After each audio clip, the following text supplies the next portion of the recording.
bienvenue dans l'éclat sonore de Posecast, le rendez-vous hebdomadaire qui transforme vos journées en de belles occasions de réflexion, de partage et d'ouverture d'esprit. De la science à l'art, de l'histoire aux dernières tendances, Posecast est l'espace où aucune idée n'est trop grande et aucun sujet trop complexe. Embarquez maintenant avec nous dans l'univers fascinant de la diversité des sujets, tout cela avec une dose d'humour et d'authenticité. Écoutez, likez et partagez pour élargir notre communauté de penseurs audacieux. Posecast. Posecast, c'est tout de suite. Posecast s'invite dans votre vie privée. Je suis Dorcas et je vous invite à vous poser, à mettre pourquoi pas vos écouteurs pour passer un moment avec mon équipe et moi. Et pour vous mettre un peu dans le sujet, imaginez cette situation. Vous postez une photo sympa de vous, à la plage par exemple. Quelques heures plus tard, vous recevez un message d'un parfait inconnu qui sait exactement où vous étiez, à quelle heure et avec qui. Ça peut être effrayant, n'est-ce pas? Eh bien, aujourd'hui, on va parler des défis de la vie privée sur les réseaux sociaux. Et puis, si vous vous êtes déjà demandé ce que deviennent vos photos, vos vidéos ou même vos stories publiées en ligne, vous êtes tombé sur le bon podcast. Je suis avec l'équipe habituelle, Sam qui n'était pas là au dernier podcast et dont la franchise nous avait d'ailleurs beaucoup manqué. Bonjour Sam. Bonjour Dorcas, bonjour à tous. Je suis également avec Marilyn et Kevin que je ne vous présente plus. Bonjour les gars. Bonjour Dorcas. Bonjour Dorcas. Alors, je l'annonçais à l'entame, on va parler de ce que ça implique de s'exposer sur les réseaux sociaux. Et comme je suis entourée de stars, vous aurez sûrement plein d'histoires à raconter. Bah oui. Des stars, hein? Surtout Kevin et Marilyn qui sont très présents sur les réseaux sociaux. Ah oui. Marilyn qui est une star de LinkedIn, je crois, hein. Ah bon? Pas que. Chez réseau. Ah. Alors, quelqu'un ici aime partager son quotidien, ses vacances, ses amours sur Internet?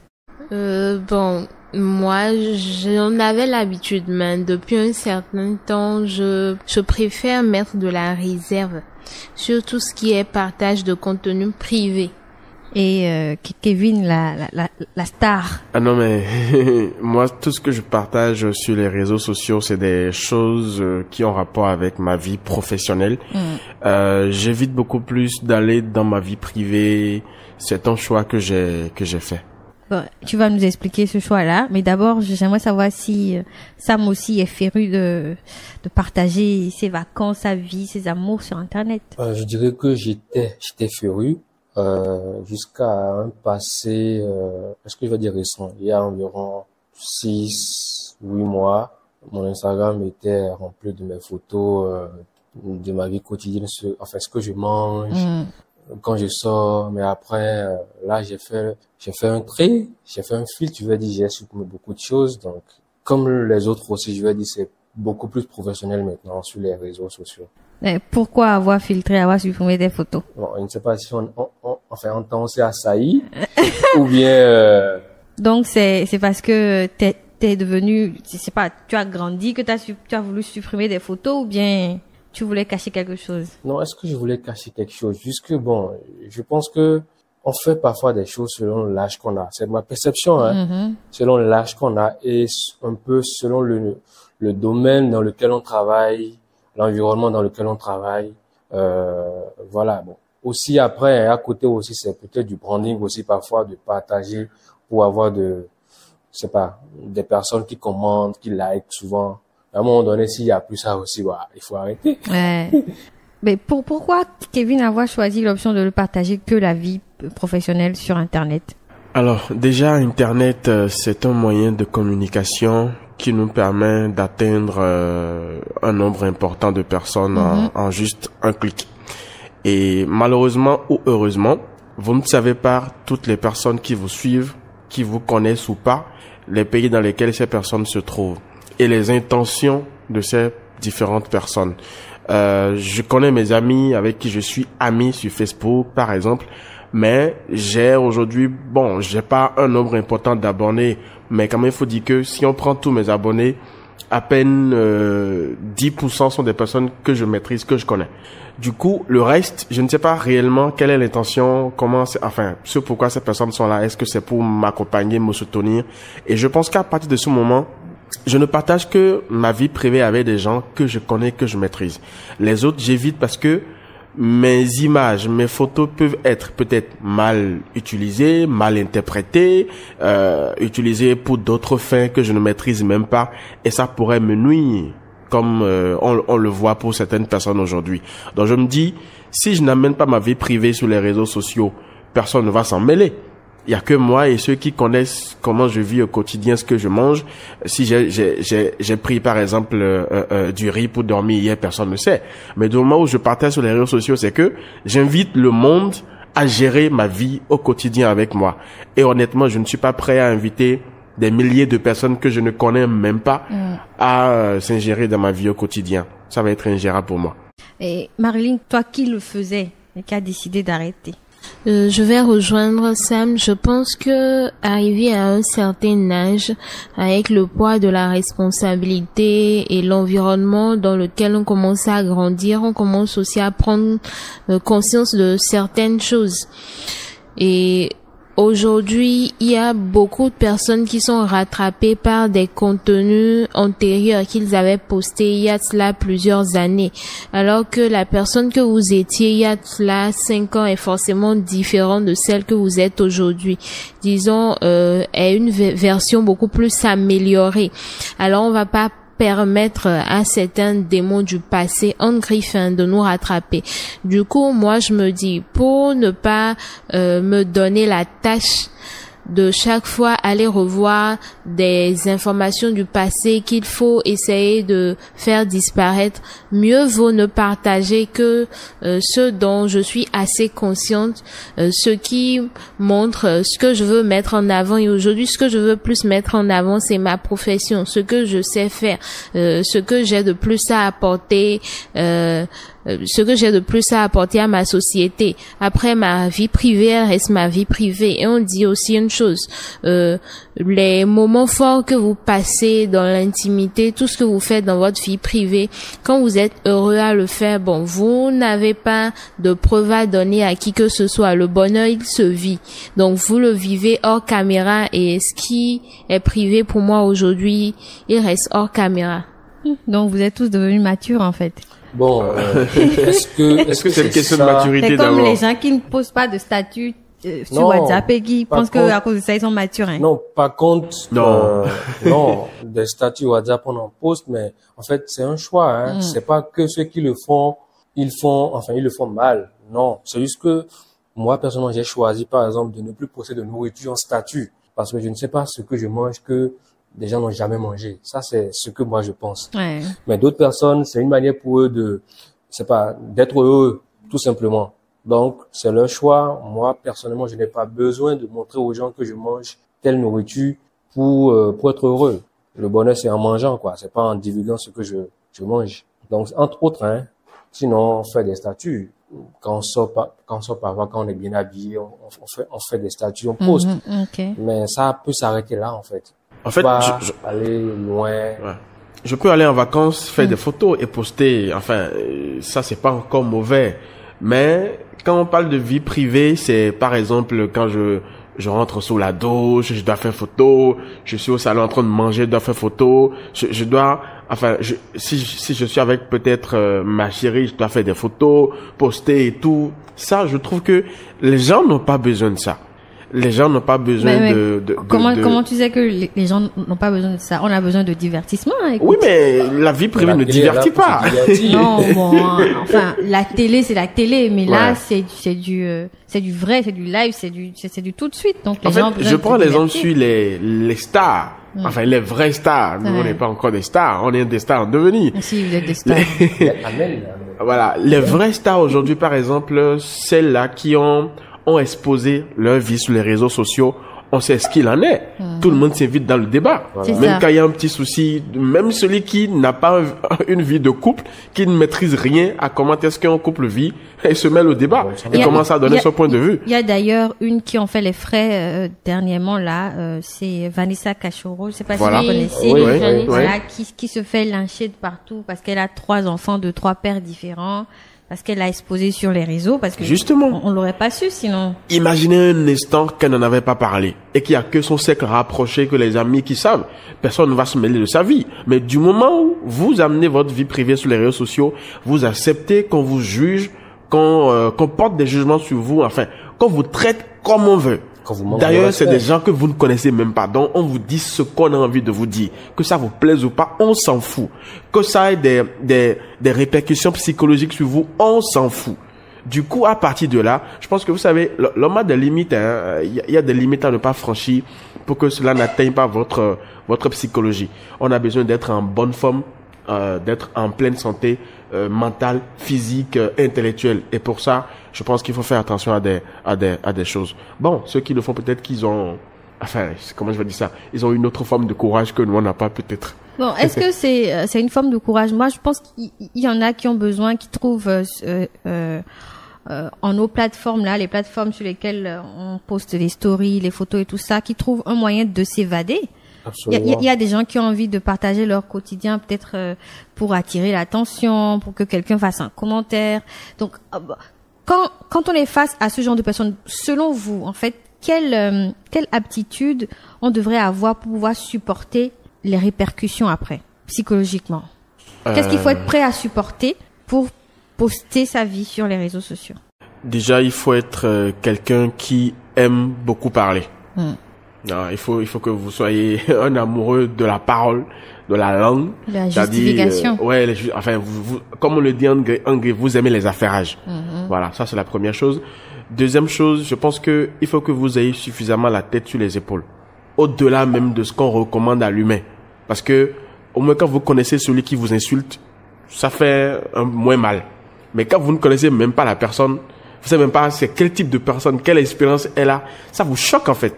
Et vous allez sentir certaines personnes dans des commentaires vraiment mal répondre aux gens parce qu'elles ne savent même pas qui est derrière son écran de téléphone. Donc ça, c'est la deuxième chose. Et troisième chose, je pense que pour supporter ça, il faut être une personne, est-ce que je vais dire, enfin, très ouverte.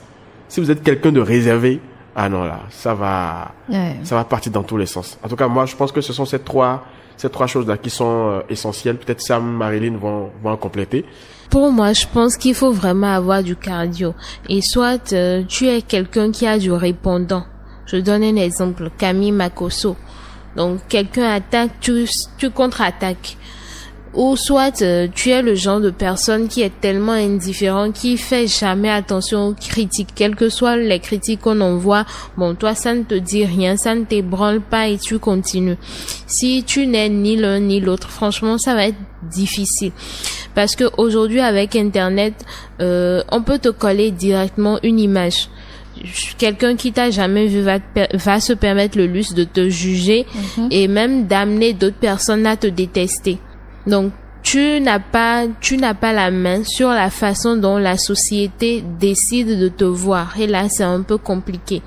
Et je me dis aujourd'hui, pour décider de laisser sa vie privée sur Internet, je pense que si on réfléchit bien, ça n'avantage beaucoup plus que ceux qui ont les moyens. Ceux qui ont les moyens de leur politique. Tu peux pas être quelqu'un en recherche d'emploi, en recherche d'opportunités et te laisser traîner dans la boue sur Internet, te laisser dans des bad buzz. Je vais donner un petit exemple. Diana Bouli, dans la période de la CAN, quand on a voulu choisir les ambassadeurs de la CAN, je pense que les organisateurs s'étaient rapprochés d'elle. Et ce qu'elle a mal fait, c'est qu'elle est allée devant les caméras et elle a informé. Elle a parlé un peu trop vite. Avant l'heure, oui.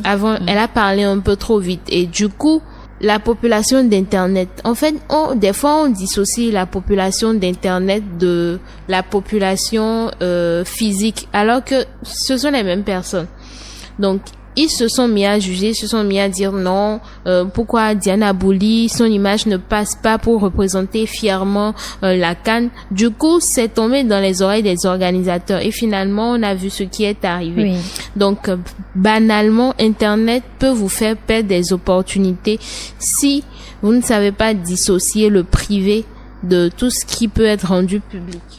Mais est-ce que c'est pas juste la présence sur les réseaux sociaux le problème? Parce qu'en fait, je vous donne un exemple. Je ne poste pas de photos de ma vie privée, de vidéos de ma vie privée. Mais même quand je poste peut-être du contenu sur mon travail, quand je poste ce que je fais, je reçois des commentaires.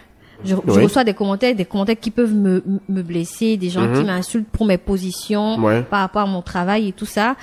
Et je me suis déjà fait stalker par quelqu'un alors que je ne postais que des choses professionnelles sur Internet. Est-ce que ce n'est pas juste la présence sur les réseaux sociaux qui est le problème aujourd'hui? Je pense qu'on ne peut pas ne pas être présent sur Internet. Internet, c'est devenu l'habitude de tout le monde.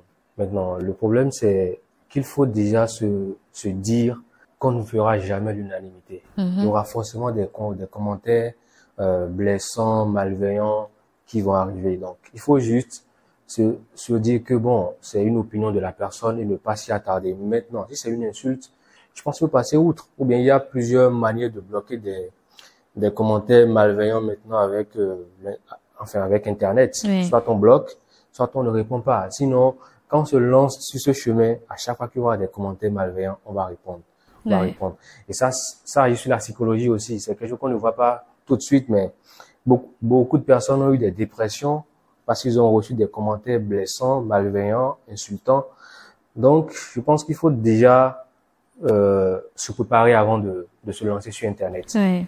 Se préparer à avoir des commentaires négatifs, malveillants, insultants. Maintenant, si on veut, on peut confier ça encore à quelqu'un d'autre qui va gérer. Gérer ta page. Voilà. C'est ce que moi je recommande même aux stars, aux artistes, de ne pas gérer eux-mêmes leur compte. Sinon, rapidement, on déprime ou bien on va répondre mal à un commentaire.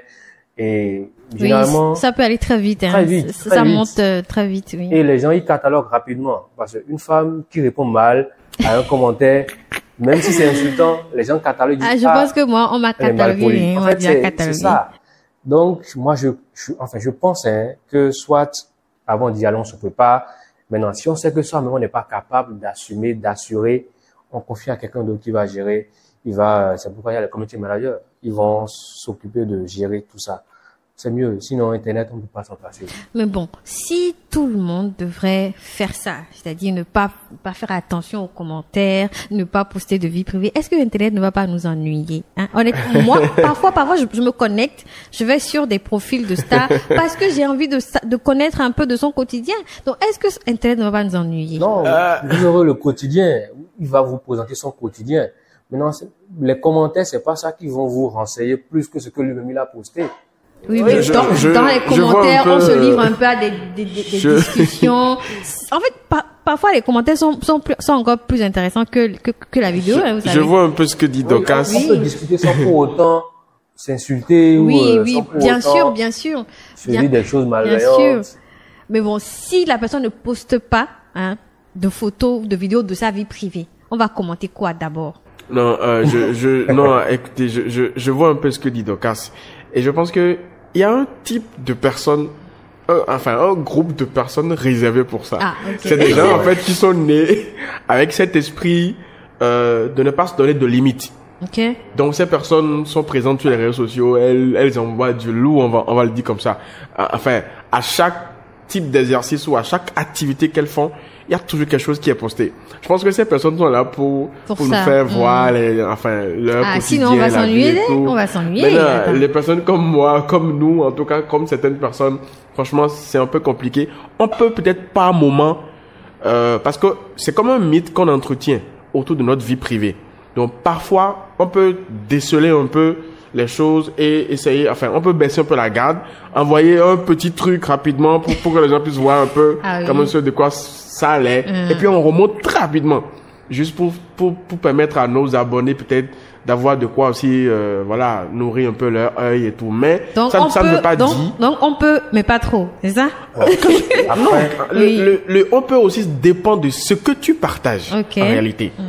Donc, par exemple, moi, je peux faire une virée avec des amis. Oui. Et à la virée, voilà, on fait un selfie ou bien des photos de ce qu'on mange. Et puis voilà. Rarement, je fais ça. Donc, une fois en passant, je peux le faire. Mais, par exemple, aller en piscine où on me voit torse nu avec une meuf à côté et puis je poste, je dis non, bon, ça, c'est pas moi. Ouais.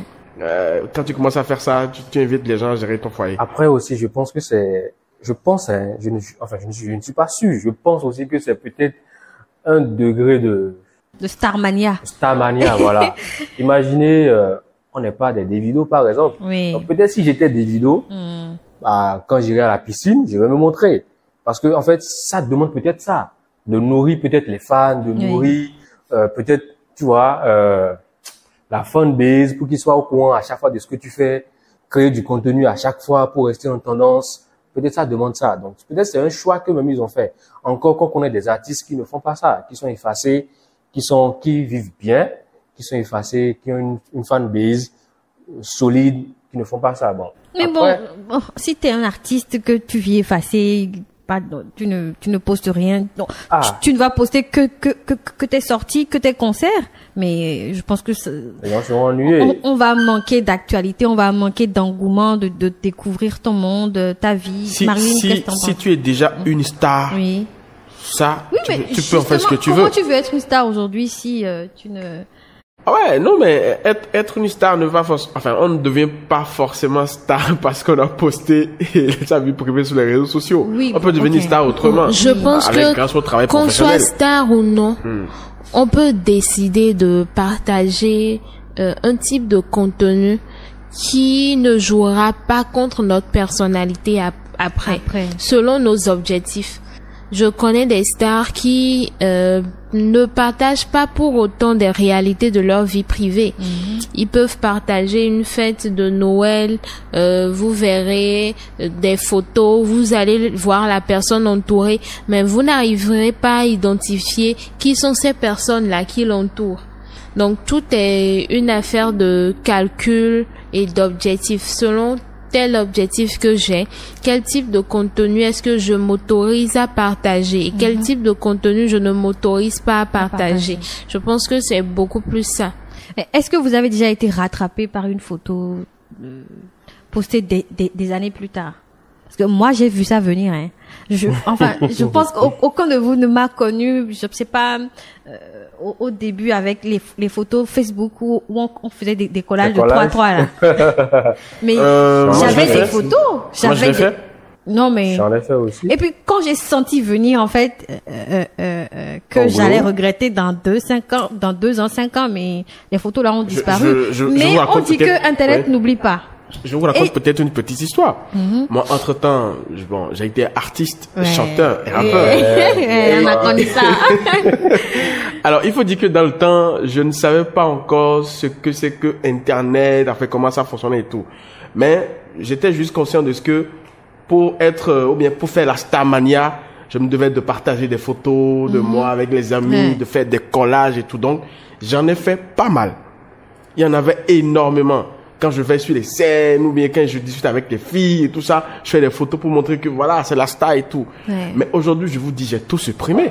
Mais tu sais qu'Internet n'oublie pas. Oui, je sais qu'Internet n'oublie pas, mais j'ai pris des précautions pour supprimer comme cela se doit. C'est vrai qu'il n'y a pas de risque zéro. Oui, c'est ça. Mais je me suis rendu compte aussi avec l'âge et tout que, enfin, c'était une époque de ma vie. Peut-être je ne maîtrisais pas grand-chose dans le fonctionnement de Internet et de ce que je voulais aussi vraiment partager comme contenu. Aujourd'hui, j'ai tout supprimé. Tout. Donc, parfois, c'est comme le disait Sam, on peut le faire parce qu'on a peut-être, on est peut-être adolescent encore, on ne maîtrise pas encore grand-chose. On a envie de faire comme tout le monde sans pour autant avoir une idée de ce que ça pourrait avoir comme conséquence sur nous. Et voilà, moi je connais des gens, par exemple, qui ont perdu des emplois, qui ont été à des entretiens d'embauche, qui n'ont pas pu passer juste parce que quand vous allez sur les réseaux sociaux, je vais pas appeler ça connerie, mais il y a que, enfin, la vie privée est vraiment mise à nu et encore de la mauvaise manière. Voilà. Ok. Mais toi qui es donc expert en suppression de photos compromettantes, explique-nous comment s'y prendre. Parce que bon, moi j'ai effacé mes photos, mais comme il dit, il n'y a pas de risque zéro. Hein. Toi qui es expert en suppression, Ouais. dis-nous comment tu t'y es pris. Comment on fait pour tout effacer? Je ne vais pas dire que je suis expert en suppression. Ça, non, pas expert. Je me suis juste renseigné chez les amis, comment vous supprimez définitivement les photos, les vidéos. Et on me dit, voilà, tu fais la suppression normale, comme tout le monde. Et après, derrière, tu demandes conseil à un expert de suppression, parce qu'il y a des experts en la matière qui accèdent à ton compte et qui t'aident à effacer. Moi, je n'ai pas reçu le secret pour le faire, mais j'ai demandé assistance à des amis qui ont fait ils ont fait des choses. Et je ne sais pas si c'est parti complètement, mais on m'a dit que c'est parti. Donc aujourd'hui, effectivement, je ne retrouve plus sur Internet vraiment mes données comme ça. À moins quelques données peut-être qui restent encore. Donc voilà. Tu voulais partager une astuce avec nous? Non, est-ce que moi j'ai d'astuces? On ne saura dit jamais qu'on a tout sur Internet, à moins de faire appel à une agence qui est capable de faire ça. Même les agences, il y a forcément quelqu'un quelque part qui a fait une capture d'écran ou qui a enregistré une photo de toi et qui t'attend au carrefour. Ouais, c'est vrai. Je ne pense pas qu'il y ait J'espère que personne n'a capture de mes photos d'avant là. Non, mais attends, tu as honte de tes photos? Oui, mais oui, si j'ai supprimé, c'est parce que oui, j'en avais honte. Tu sais, les photos 4K là, où on faisait les photos à 3, mais je ne veux jamais les retrouver de ma vie, je ne veux jamais retrouver ces photos. Moi, parce que moi, je me dis que c'était une époque donnée. Après, j'ai pu faire mon glow, j'ai fait un collage. Moi, il y a 10 ans, la dernière fois, ils ont fait un collage de Davido. En 2014 et en 2024. Donc, non, moi, je veux pas. Si tu n'as plus ces photos-là, à quel moment tu feras ce genre de comparaison? Le passé n'a rien à m'apprendre. J'avance droit, je passe au futur. Écoutez, on va boucler ce podcast. Avant de partir, vous avez peut-être quelque chose à ajouter, des conseils à donner aux plus jeunes, ceux qui arrivent, qui veulent se lancer sur les réseaux sociaux, qui ont envie, parce que il y a des gens qui ont envie d'avoir une carrière d'influenceur, de star sur Internet. Vous avez des conseils? Oui, moi, ce que je leur conseillerais, de ce que je vois, et de ce que moi-même je veux expérimenter bientôt, c'est de prendre un sujet, un thème qu'ils maîtrisent, un thème qu'ils maîtrisent bien, et puis ils développent leur ligne éditoriale par rapport à ça. Ils n'ont pas besoin forcément de montrer leur quotidien leurs habitudes au jour le jour pour drainer de l'influence, pour être un influenceur. Non, vous prenez un sujet donné, et on en connaît beaucoup qui prennent des sujets qui sont spécialistes dans un domaine donné sur Internet. Et vous collectez dessus. Vous pouvez, une fois en passant, faire des photos de vous. Pour qu'on sache quand même que c'est une personne qui est derrière cette page-là ou ce profil. À part ça, vous n'êtes pas obligé de montrer ce que vous mangez, de montrer que votre chien est malade, de montrer, voilà, que vous avez eu un gourmet, des trucs comme ça. Vous n'êtes pas obligé. Voilà un peu ce que moi je pense quand même. Kevin, Martin. D'être prêt, d'être prêt pour supporter les commentaires et le jugement des gens. Voilà, parce qu'un sujet que tu maîtrises, tu n'as pas la science infuse. Quelqu'un aura forcément un argument contradictoire. Ça pique, Sam. Il faut accepter. Ça pique. Parfois, tu as envie de passer par ton téléphone, d'attraper la personne par le col et de lui foutre une raclée. Ah, c'est Internet, hein. Même dans la vie réelle, on a des débats contradictoires. C'est ça. Juste qu'il faut être tempéré dans les réponses. Oui, mais tu sais, dans la vie réelle, tu es en face de quelqu'un, la personne essaie de discuter, mais sur Internet, tout le monde a une facilité de dire mais qu'est-ce qu'elle raconte, de sortir des injures, des mots, juste pour te piquer, juste pour que tu réagisses, ça fait mal. Quand ça avait des fautes, hein. Quelqu'un qui t'a insulté fait encore des erreurs. Non, c'est grave. C'est grave. Kevin, non, je vais rester dans la même logique que Sam. Je pense que quand vous êtes sur les réseaux sociaux, il y a ce qu'on appelle le branding. Et le branding, cela renvoie au type de personnalité que vous mettez en avant sur les réseaux sociaux. Et ça, il vous faut véritablement avoir un sujet autour duquel vous développez votre image. Donc, il ne suffit pas, ça ne sert à rien de surfer sur tous les sujets. Ça ne rapporte pas réellement quelque chose de bon. En tout cas, ça ne vous donne pas l'image qu'il faut. On ne sait pas à quoi vous mesurez ou quelle est l'étiquette qu'il faut vous coller.